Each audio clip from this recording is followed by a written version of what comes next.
concluding, let us see quickly what we studied. In a quick summary, let us take a look at what we studied. Pay attention this way, brothers and sisters.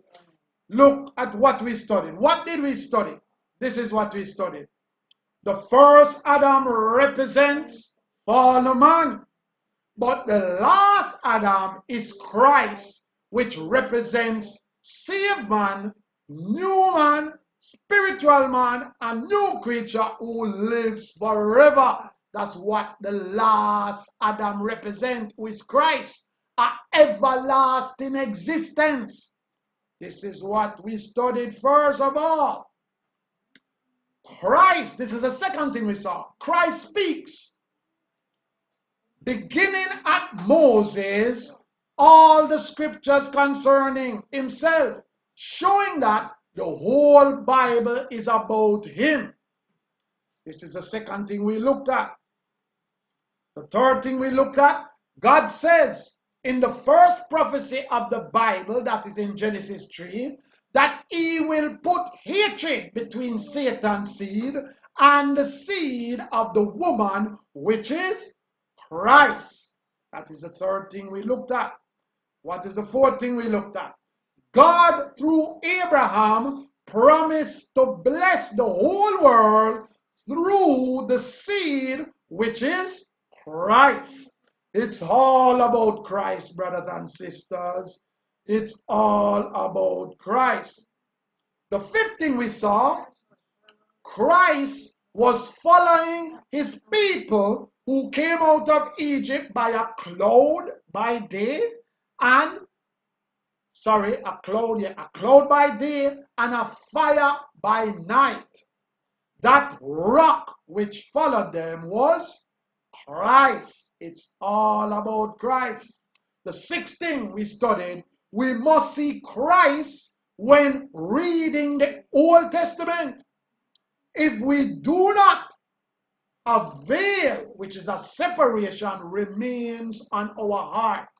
And we are bigging up Moses, Elijah, Enoch, Elijah, all of these men who are great men, but in comparison to Christ, their creator is greater.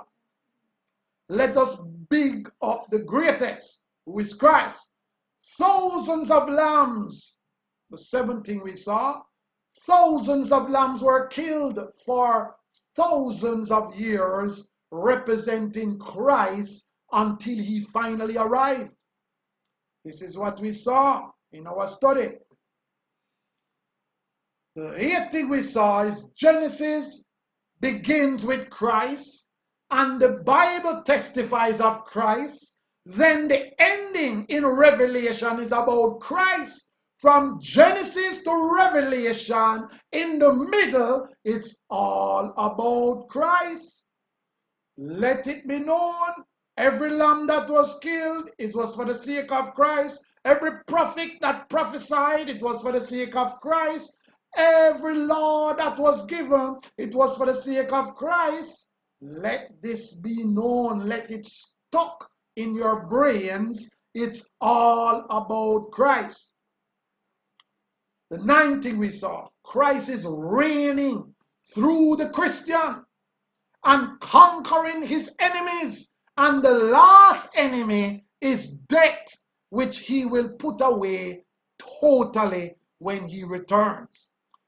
Christ is reigning, brothers and sisters. We are his body, and he's reigning in the earth through us. Let us remember this and present our bodies for service to our King. The last thing we saw is that the revelation of Jesus Christ is how revelation begins and it ends with Christ. Genesis to Revelation is all about Christ. Jesus says, beginning at Moses, he spoke of the things that the prophets prophesied of him concerning himself. It is all about Jesus, brothers and sisters, and we must understand this. It is not about the Bible. It is not about the scriptures. It is not about Moses and Elijah and Enoch. It is about Jesus Christ. Thank you all for listening. I hope the message was a blessing, and I hope that we have all learned something, and I hope that we will conduct our lives understanding it is all about Christ. Thank you.